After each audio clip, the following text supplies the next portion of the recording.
guys, it's me, ROLLO2413, back with another video. In this video, guys, I'm going to probably work on some tumblers I'm working on. But I'm actually going to answer a question. I've got to have this asked a lot, so I'm going to do a video on it. People are asking about printers, what sublimation printer they should get, the difference between them, what's the goods and the bads, positives and the negatives. Okay, so we're going to start there. Okay, so there are two categories to look at in the sublimation printer. There are the conversion printers and there are the true sublimation printers. Okay, so we've got that isolated conversion, which even the Inco tanks are considered conversion because you're dumping ink into them, and they're not sold as sublimation printers. The sublimation ones are like the Epson F-170, the Epson F-570, and they got even larger format ones, or the Sawgrass printers. Okay, so first I will start kind of with the sublimation printers, the goods and the bads. Okay, Sawgrass has a very nice program with their stuff. They got their own color management thing that they work on, and so it does a very good job at what it does. So it's decent. But the problem with that, though, you pay for what you get. So for that program, like I said, they even have it on there where it has all your templates for you, which is very nice, especially if you're starting out. You don't have programs, like if you're not using Photoshop or any of these Corel Draw, any of these other programs. So that alone is a big plus for a lot of people.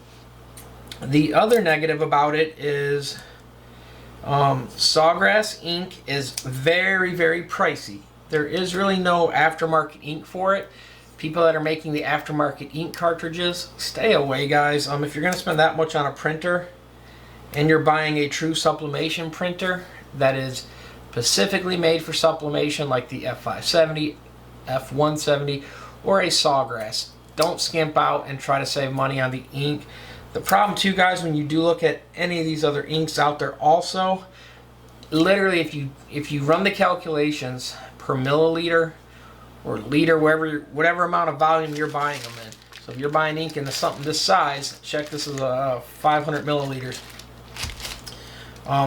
Check out the volume you're buying that ink in and calculate it out. And I will be honest with you guys, the Epson ink, as far as that goes, is going to be the cheapest. You're not going to really get anything cheaper. If you do, be cautious, because the quality is not probably going to be as on par to what Epson is. I know there's loads of people out there that's going to argue that, and we'll get into that in another video, guys. But just stick with the either Epson ink, or if you got a Sawgrass printer, use a Sawgrass, don't convert it. But the downside is, if you have a Sawgrass printer, ink is very expensive for them things. The program is, or the printer is very expensive. So you've got to factor in, do you want to go with the Sawgrass? Do you want to have the program built in so that it, I wouldn't say idiot proofs it, but it makes it where it's a lot easier for you to start, instead of buying a printer that you might have to use Photoshop. You might have to have another a photo bundle or software that you might not already have. So if you don't have Photoshop or Corel Draw and you don't know how to work with them, the Sawgrass does have that little advantage, because out of the package they've got their own little kit with it. The downside, like I said, is very pricey. Their ink is very expensive. The other thing, though, too, guys, they do have a very good warranty. So if you are running one and you keep up with everything they say, if you do have issues, they do kind of cover it. But personally, I would not go with the Sawgrass. I would run an Epson. Sawgrass is pretty much the kind of the inventors of some of that technology. They own a lot of the patents on it, but Epson is the one that makes the printers and the print heads for almost everyone's thing out there. So just remember that. So I would go with the Epson. Now the difference between the Epson 170 and the 570 is the size. The 170 is a 8.5 by 11, so it's a standard sheet of paper. The 570 is a 24-inch printer. They both have that Epson software, the RIP software. Use that, guys. Do not try to use some of the other RIPs out there. Use the Epson. Make sure, guys, when you do have the Epson, that you let it run in a little bit, guys. That first time you put that ink in, that first print is not going to probably be the perfect color. It's got to get in there and it's got to mix itself up just a little bit. So remember that. The F-170, you're looking around $399 for that printer. So it is kind of a pricey printer for a 8.5 by 11 printer. The 570, you're looking right around 2,500 bucks. But you're going to be able to do most anything that you're going to be printing. Like, here's the thing I say also, guys. Look at your printer and then look at your heat press. Because you can always panel a heat press and do a certain section and move it over, but you'll probably see a seam on there. So to avoid that, get a bigger press. So the thing too, like if you only got, let's say, an 8.5 by 11 press, which they don't really make it that size, but let's say a little 10 by 10. So you can't fit the full 8.5 by 11 on there anyways. You don't really need a bigger printer if that's your biggest press. You want to upgrade your press also, or maybe stick with getting a bigger press first so you can use it for other things. But that's what I would suggest on that. The other thing too, though, if you do have plans to expand, or if you're looking at other things, like another nice thing about the 570, it's roll paper. So the nice thing with the roll paper, you get a 24-inch wide roll paper. That paper is extremely cheap.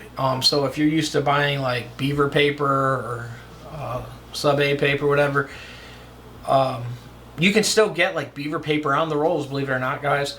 But like Epson's got, for instance, Epson's got 3 different models of paper. A tack paper made for garments and shirts, a high resolution made for flat objects, and then they got their general paper. And they're about $10 difference between the roll, so it's not too bad on the price. So pick which one you like or what you're doing the most of. If you're doing a bunch of shirts, buy the adhesive one. Because the nice thing about that is you don't have to use spray tack or anything. You don't have to worry about ghosting because it's going to stick to that shirt, and when the press lifts up, it's not going to pop and stick up and ruin that shirt. So you have that option. The next thing to look at is, of course, like I said, that price. You're looking around like $2,500 to $400.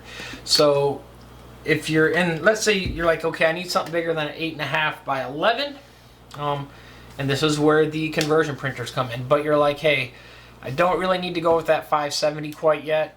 It's a little out of my budget and it's a little bit bigger than what I'll probably need for a while. I do have a 570. Do have the even larger. 570 is a very nice printer though. But that being said, let's say you're like, okay, I just need to maybe do something like 13 by 19. So your next option would be, Sawgrass does have their printer that's in that. If you're getting that one though, that one's I think 11 or 1500. If you're spending that much money on a printer for that size, you might as well bump up and get the 570. It will do a lot more stuff. Paper's cheaper, roll paper and all that. But so the next option is to go with a conversion printer.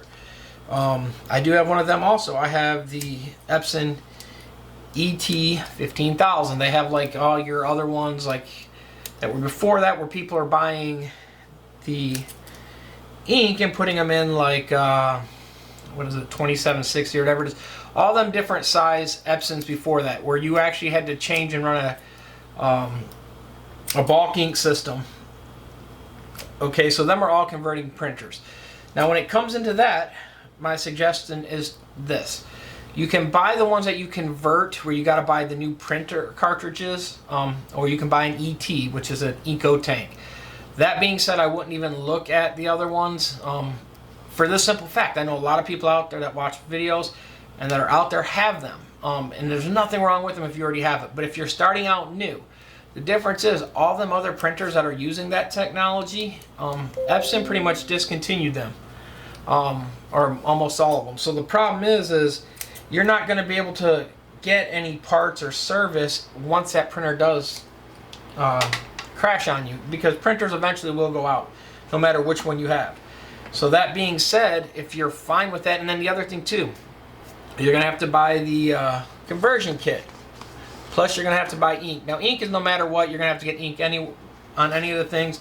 But a conversion kit for the ink cartridges, if you go with the bulk ink system or if you just go with the cartridges, you're still looking anywhere probably almost $25 to $75 depending what brand it is.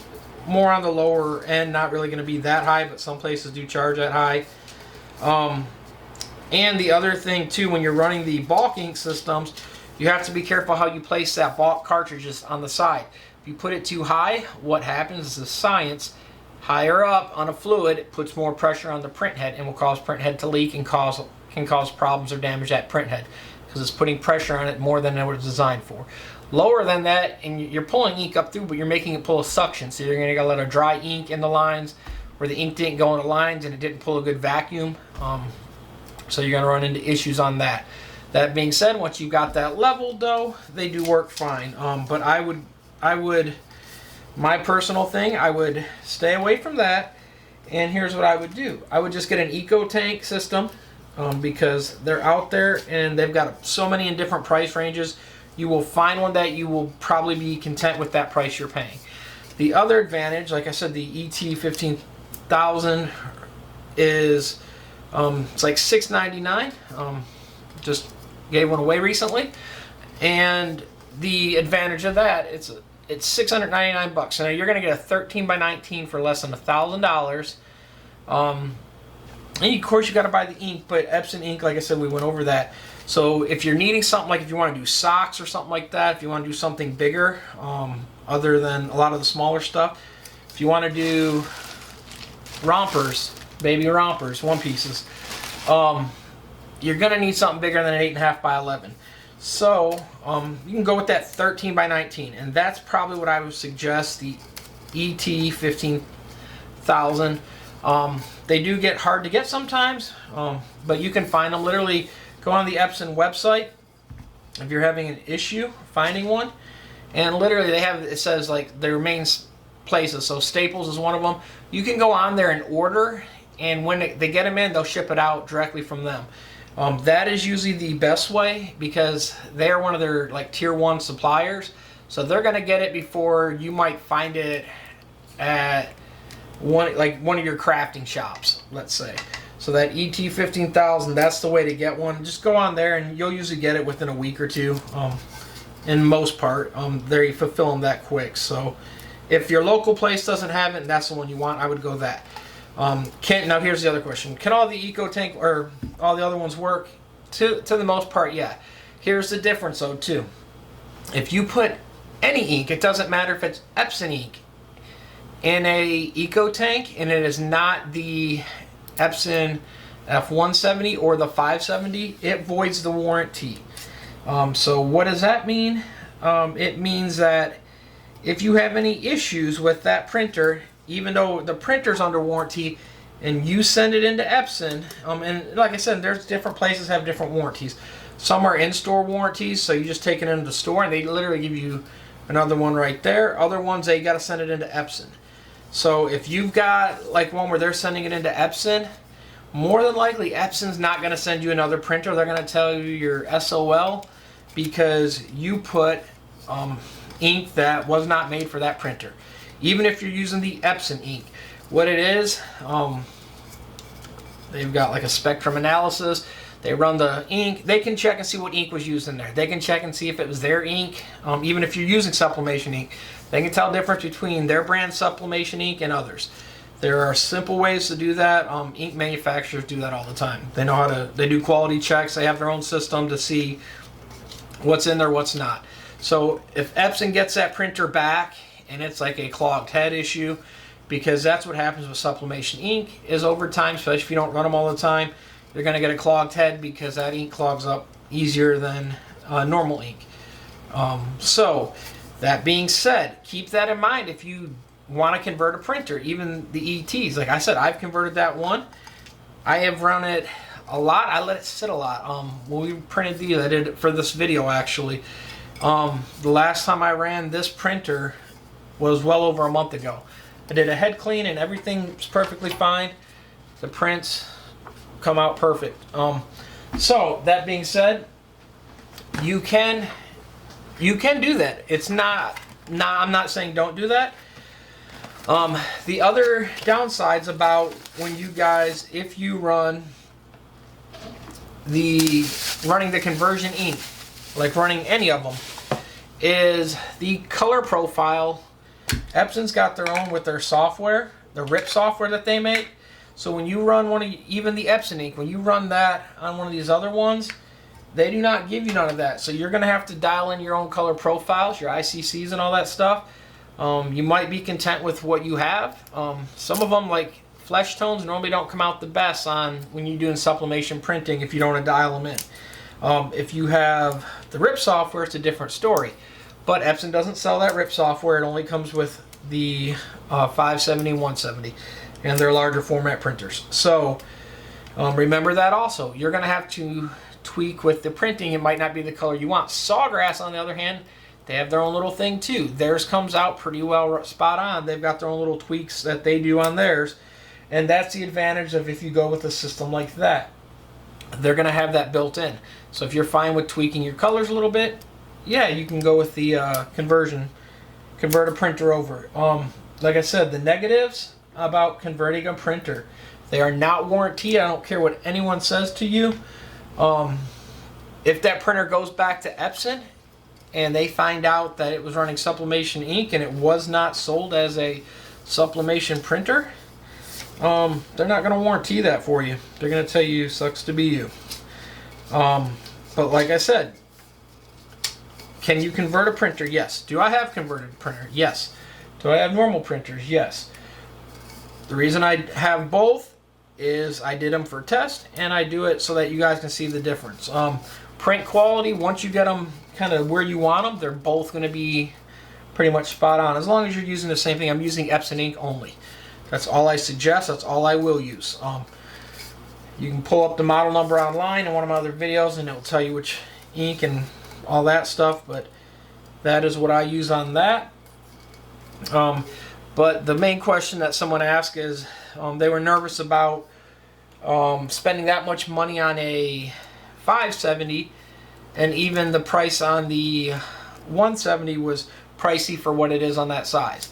So if that is your kind of dilemma and you're kind of pulling your hair out trying to think which ones to go with, you might want to go with the converted one. The nice thing, if you go with the Inco tanks, you don't have to buy ink cartridges or anything. All you have to do when you convert an Eco tank one, as long as it's a brand new one, you just put the sublimation ink into the channels, and you're good to go. You don't have to worry about buying a bulk ink system, all this other stuff. You're just buying new Epson ink. The one that works for the 570 and the 170, they both are the same. You just buy that ink. You can find it anywhere, and you run that ink, and you should have fairly decent results. I mean, will you see something maybe better colors if you're running the other one? Yeah, because they've got a better color profile. If you're good at doing color profiles, if you've got software or programs that can fix that, because there's a tool out there that you can do. Judges it sets your monitor screen also to make sure what you see on the screen is what actually the output is the right, matches the Pantone colors and all that. There are all that out there, guys, so keep that in mind. But in general, you can do that. So here's what I would say is, when it comes down to it, decide, do you want to have an official sublimation printer that is made specifically for sublimation, that it is covered under the general warranties that each of the companies provide, Sawgrass and Epson, or do you want something that voids their warranty, but as long as you take care of it, it might make it, it might not. They normally don't mess up that quick or something, but if you're not taking care of it, if you got it in the wrong area, humidity and all that, yeah, it can mess up. But so can the general printer also. So I'm not saying don't do that. But so what I would do is look at them two factors, weigh them out, and see which one that fits your needs best. Now here's what I would say. If you don't want to pay that $2,500 and you want something bigger than an 8.5 by 11 and you don't want to pay the Sawgrass price, go with that Epson EcoTank 15000. Epson does have other ones in that line, but that is probably, I think, their cheapest 13x19 printers for around $6.99. Go with that route. You'll be fairly happy with it. These prints and all that were done on that, and they come out great, guys. Like I said, you can use the other one. These ones are just the ones that, most of the stuff in the video, I use that just because that's a printer that a lot of you guys are going to have. Not everyone's going to jump up to the F570 right away, so I do a printer that everyone can afford or get into. But like I said, you have to make that decision though to see how your budget can afford it and whatnot. Everyone's got their own opinion. Everyone's going to get a different answer the way they want. Look at it that way though. Decide. You can convert, guys. I'm not saying don't. I'm just saying nowadays finding them printers that you can convert are getting harder and harder because they're no longer in stock. Epson's not making them no more for the most of them. So if that's the case, buy an EcoTank. Because the other thing too, you got to factor that in. So if you're going to add $60 on top for the bulk ink system, or the continuous ink system, CISS, whatever one you want to call it, but the bulk ink system, the CISS, if you're at 60 bucks, and let's say that printer was 400 bucks, now you're at 460. So you got to add that on. You got to factor that into the price of the printer, where the EcoTanks are coming with that already built in. You don't have to do that. Keep that in mind. The other thing too, though, the negative about an EcoTank. If you have an EcoTank and let's say you are running the normal ink in it, can you get that ink out? Yes, you can put a syringe in there. It is a pain, and it is going to be a little tricky to get it functioning right if you've ran it that way. Are there ways to do it? Yes. I don't have any videos on it because I haven't had to really do that. But that's the negative on an EcoTank, is if you ran another ink in there besides sublimation ink and you want to convert it to sublimation ink, it's going to be a little tricky. So keep that in mind. There's all the different printers out there. Pick and choose. Can you use Canons? Canons don't really work too well because they heat the ink up on the print head a little bit. They're on a little heat issue. So most Canons will not work. You normally got to go with an Epson. Epson or Sawgrass. Them are your two major company choices. And then that goes to if you want to convert one or if you want to buy a true one. And then on the converted side, do you want to go with the CISS bulk ink system and have to do that build part? Or do you want to just plug and play, drop the ink in and run with it? The negative on the one, they don't have warranties. Remember that. The other ones do. Like I said, I've got both. If I'm only doing something, let's say I'm only going to go up to sock size, I would probably suggest the EcoTank 15000.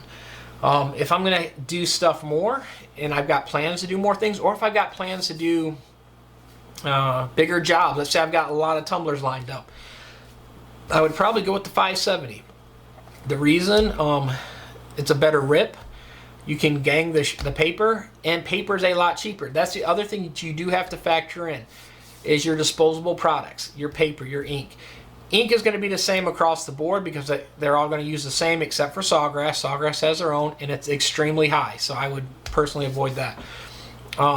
But paper, if you're buying it by the sheet compared to if you're buying it by the roll pricing on paper is extremely cheap compared to buying it by the sheets.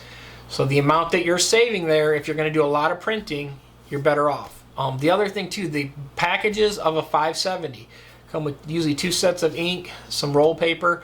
By the time you use all that stuff that comes with the 570, if you're doing it on products, you will make your money back and pay for that 570 and that bundle of stuff they send you, and you'll still have supplies, ink left over, and maybe some paper and all that left over. So keep that in mind. If you buy like let's say a 15,000, it doesn't come with supplies, so you got to buy paper right off the bat that you're not paying for the other. So factor all this into your costing, and then determine what your budget is. Look at your budget too. If you've got, let's say, $1,000 budget, that's your peak budget. That's going to eliminate like a 570 right off the bat. So look and choose at that. Decide which one works best for you and which one will fit your budget margins, and then go with that.